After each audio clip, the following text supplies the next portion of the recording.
Hello, everyone. My name is Chidi. You're welcome to Talk Life with Chidi. On this channel, I educate, inspire, and support you in building healthy relationships in your home and outside. Today, we're talking about 10 mistakes people make before marriage. Have you ever wondered why marriages fail? It's because people don't know what they're supposed to do in relationships or before marriage. Number one, not having conversation about serious issues. There are certain issues that needs to be discussed before marriage. You need to discuss goals. What are your goals? What are your goals in life? Would you like to achieve? You have got to discuss these issues before you think of marriage. Ask questions. Don't be shy. Don't be afraid. Don't say, I don't want to hurt him. I don't want to hurt her. So that's why I don't want to ask questions. Ask questions about family, about her family, his family, his work. How would you like to live life? Ask questions about everything. You should feel comfortable in your relationship to be able to ask any kind of question. Healthy communication is very, very important, and it starts before the marriage. Talk about money. How um, who likes to spend more, who doesn't like to spend as much, who likes to be given a budget before he spends, and who likes to just go out and just be free and just spend money. Who and who's going to go out every day to work, who would like to be more adventurous, who would like to travel the world. Talk about these things. Know what you want to do. Know what the other person wants to do. Talk about in-laws. How would both of you handle your in-laws? How would both of you handle your in-laws? How would you handle your parents, your family members, your friends? Are you going to drop off your friends? Are you going to keep holding on to your friends? Are you going to make new friends? What is your life going to be like when you get married? Talk about these issues. Talk about these issues and know exactly what it is going to be like when you actually get married. Talk about work, talk about education. Would you like to homeschool your children? How many children would you like to have? Would you like to live in the city? Would you like the country life? Talk about everything. Talk about your friends, talk about your interests. Learn how to communicate now before you get married. One mistake people make is thinking that we will talk about it after marriage. No, talk about them before you get married so that you know what you're getting yourself into, you're prepared for it, and then you know how to handle it. Number two, desperate to get married. There is no right age to get married. You don't have to get married when your friends are getting married. You don't have to say everyone is getting married. So I have to get married. God's time is the best. And if you rush into marriage simply because you feel that you're of age, then it might be hell if you've actually chosen wrong or if you actually get in for the wrong reasons. You can say, because I'm getting older, I have to just go for anyone. You cannot marry just anyone. You can't marry just anyone because you're a special person. You're created by God. God has got plans for you. You cannot live like that. You can't say, I'm just going to marry anyone. Don't rush into marriage. Don't be desperate for marriage. The thing is, people don't realize that the single season is a blessing. And I always say that you have a blessing by being single. Of what use is it if you get married and then you have to leave the marriage? I would prefer a broken relationship than a broken marriage. And that is what young people everywhere should aim for. But so many times we're desperate. We're like, I can take anything right now. No, you don't have to take anything. You don't have to take anything. Don't be desperate for marriage. Don't rush into marriage. You're God's child, and God has got the perfect timing for you. Number 3, losing yourself. Sometimes we lose ourselves in our relationship. You don't have to lose yourself. Your relationship should build you up. And someone told me, if you are in a friendship or relationship that's not adding to your life, then you should cut that off. Cut that relationship off. It's not meant for you. Any relationship you are in that diminishes you is not right for you. Your interests, your goals, your standards are very important. You don't change your goals for anyone. You don't change your interest for anyone. Your standards, you don't bring them down because of someone. Your standards are your standards. You must have those standards and we must live by them. You must have boundaries and the other person is not allowed to cross them. You should demand respect from the other person, which should be given freely. You don't lose yourself in a relationship. Every relationship you are in where you lose yourself is not a good relationship. You must build yourself up. You must get better in your relationship.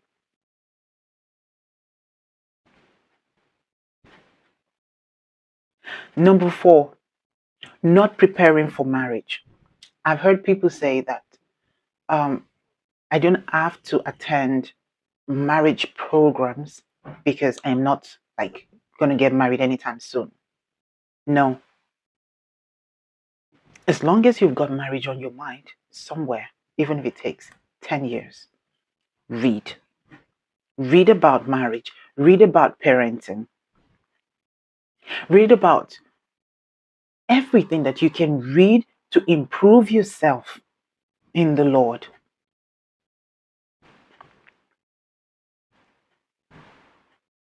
Investigate, educate yourself. Find out more, attend marriage programs, attend parenting programs, attend programs where you can build yourself up. Because when you've got the ideas, when you're exposed to what it can be like and what you can do from people, from experts, from people who have gone through it, you're able to pick up 1 or 2 advice from there that you can use. But when you don't have this idea, it comes as a shock. You're like, I didn't know marriage was like this. And then you're scared to death. You're like, okay, what do I do? And then you start running to the wrong people for advice, or you start being desperate for the wrong kind of advice. Investigate, attend premarital counseling. It's very important. Couples must learn to attend premarital counseling. They help you get better. Sometimes they help you discover yourself in ways that you have not discovered yourself. Then you begin to ask yourself serious questions. Prepare yourself for marriage. Marriage isn't something that you just get into. You prepare yourself.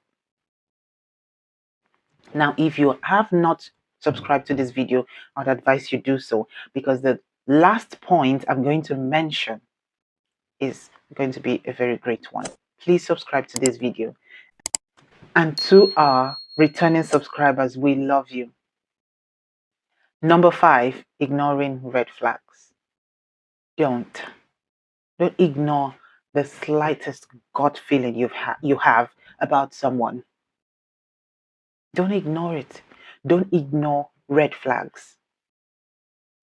Don't tolerate unacceptable behavior. What doesn't seem right is not right. Something is fishy. something is fishy.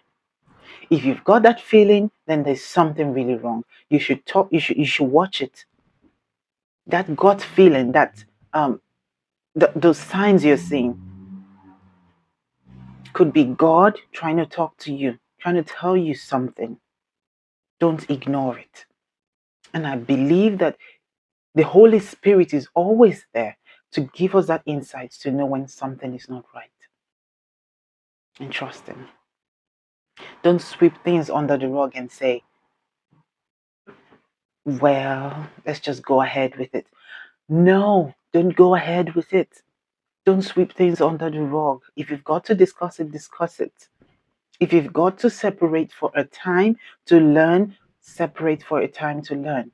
All these things are things that should be done before marriage. You don't get yourself into marriage and then you start saying, oh, I saw the sign. I saw this sign. I saw this sign. And I'm in it now. I can't go back. You have the opportunity of using your single season, the time you have courtship or relationship. You have this time. You can learn from it.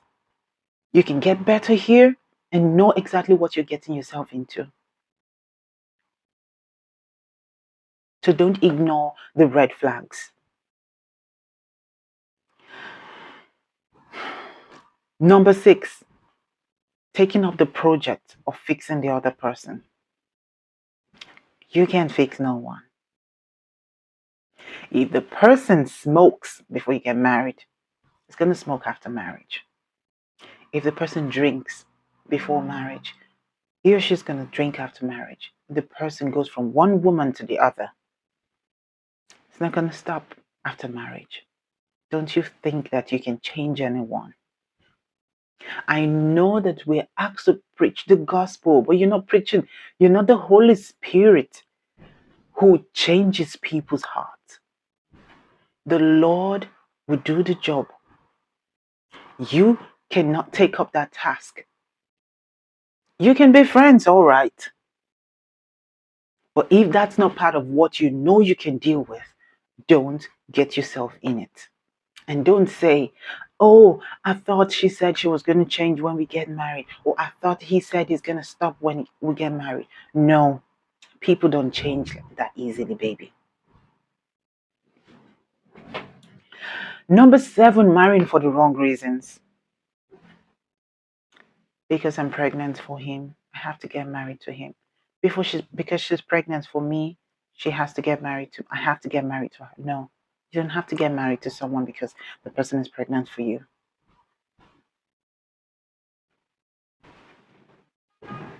You only have to get married to someone if you believe that you should get married to that person. Not because the person is pregnant. Don't get married because you feel that you're old or you're getting old. Just how old can you be? Getting married for the wrong reasons is one of the biggest problems.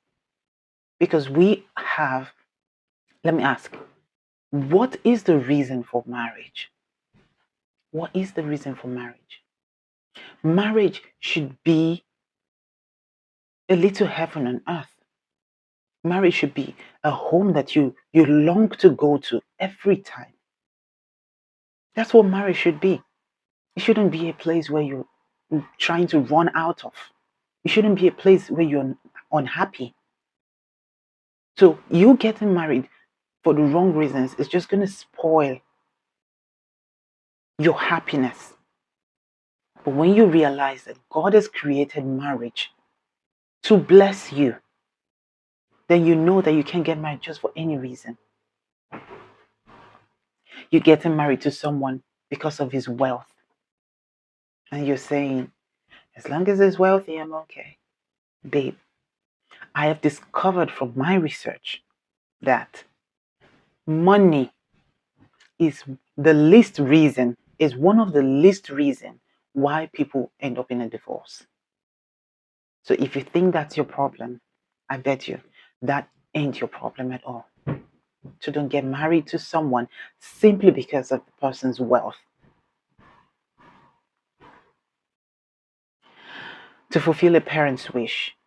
Getting married because you want to fulfill your parents' heart desires. Your parents have given you, your parents have said, you need to marry this kind of person from this particular part of the world, this person's age, this person's family. It has to be this way, it's got to be that way.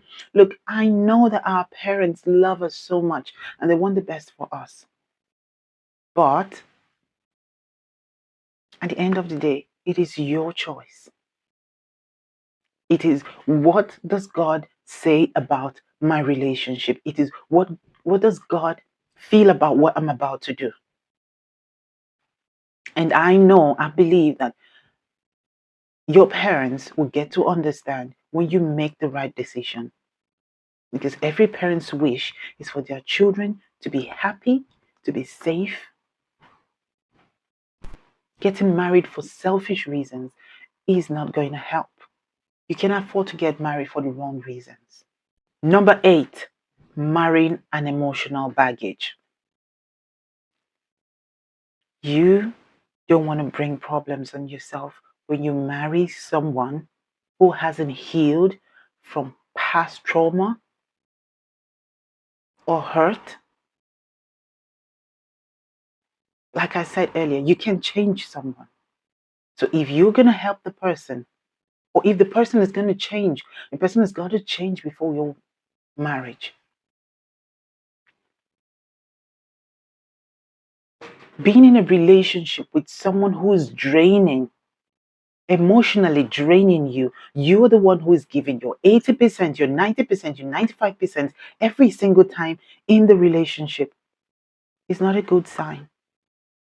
You cannot heal the person from the hurt. You can only help, and there's only an extent you can help. The person must be willing to let go. The person must be willing to heal, to let God heal him or her from their past trauma, from their hurt and everything.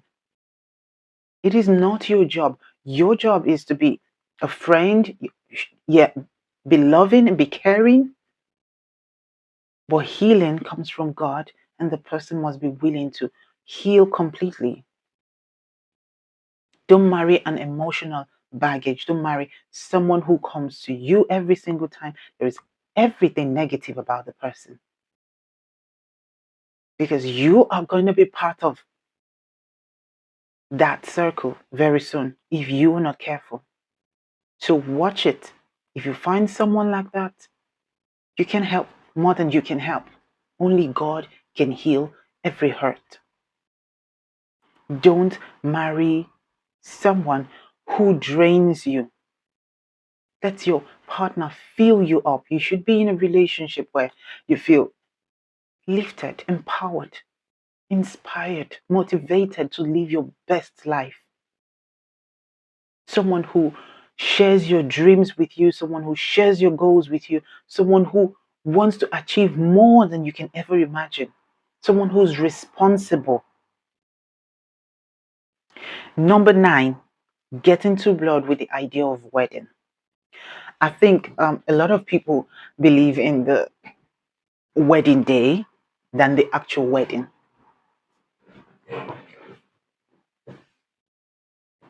And we get it muddled up so many times. The wedding day is different. It doesn't have to be big. If you got the money, go ahead. But your wedding doesn't have to be big. It doesn't have to be the talk of the town. It doesn't have to be on social media. You don't have to let the whole world know, because that is not the main thing. The main thing is what happens after that day. And that's the whole idea of marriage, the married life. Don't get it muddled up. Don't say it's got to be the best. Yeah, it can be the best, but it doesn't change what happens after. Because I think that people get this idea of, and they lived happily ever after, and they get it twisted, and they're like, you just have a perfect wedding and every other thing is going to be fine. No, there is no such thing. Marriage is work, and you've got to be ready to do the work. You've got to be ready to do it. You can have a peaceful marriage. You can have a happy home if you're willing to do the work and let God use you. We all learn every day. And then you get married and you realize that you're feeling like the person I got married to, I think he has changed. There's a whole lot in marriage that you can save yourself the hassle if you prepare yourself for it, if you think through it, if you learn more about it, if you educate yourself. Some people have rigid plans for wedding. They tell themselves, I've got to have my wedding on the sea, in the air, on the ocean. I've got to have my wedding in. Oh, I'm like, you don't have to. Look, some people take so long planning their wedding than they do planning the actual married life. You have got to know that the married life is more important. And even if you've got, and even if you don't spend so much on your wedding, you can still have the most beautiful home. You can still have the most beautiful marriage. Don't listen to what you see on social media. Yeah, good for them. But you don't have to force yourself to it.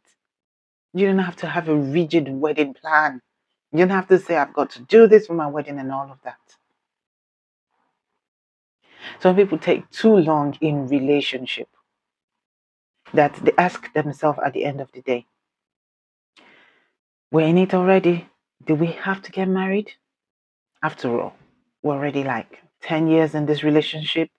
I don't know how long it has been, but whatever the case may be, you don't have to take so long in a relationship.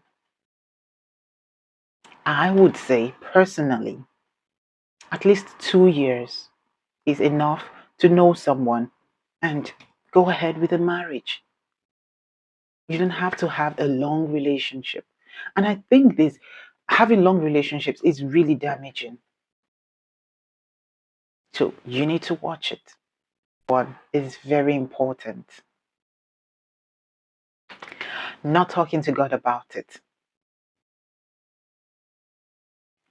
You cannot afford to get married without talking to God about it first. I told someone recently, I said, you can give yourself a list, like a list of what you want in the other person, but every time you pray, give that list to God. And I must tell you something. Sometimes God is going to tell you to take some things off. They don't apply. Because we human beings are selfish. We're always thinking about the physical attributes. We're always thinking, I want him to be tall. I want him to be rich. I want him to be this. I want him to be that. Yeah, those other things come with the package that God is sending for you. You pray for a good man who loves the Lord. You pray for a good woman who loves the Lord. That's the most important thing. If a man loves the Lord, the man would not do anything to hurt God, will strive as much as possible not to hurt God. It means you're safe. If a woman loves God and she strives as much as possible to make God happy, to not hurt her God, then you are safe. You are in the hands of God. That's the most important thing anyone should pray for in a marriage. I want someone who loves God. If you love God, you're not going to hurt your wife. If you love God, you're not going to see your wife cry or your husband go through hell and not care. You would love your partner, your wife, your husband. Don't marry someone who is emotionally hurt and doesn't want to heal from it. Don't think that you can change someone, because you can't. The Holy Spirit has got that job to do. Don't get married for the wrong reasons. Please know why you're getting married. Know your goals. Know what you want to achieve in life. Will this person push me to achieve these goals? Look, if you want to travel the world, you can travel the world with your husband. You can travel the world with your wife. I know families who travel every single time, and they've got the best life. You don't have to say that, well, if I get married, I won't be able to do them. Whatever it is that you're doing now, you should be able to do after marriage. Now, if you can't do it after marriage, is it that you're wrong or the marriage is wrong?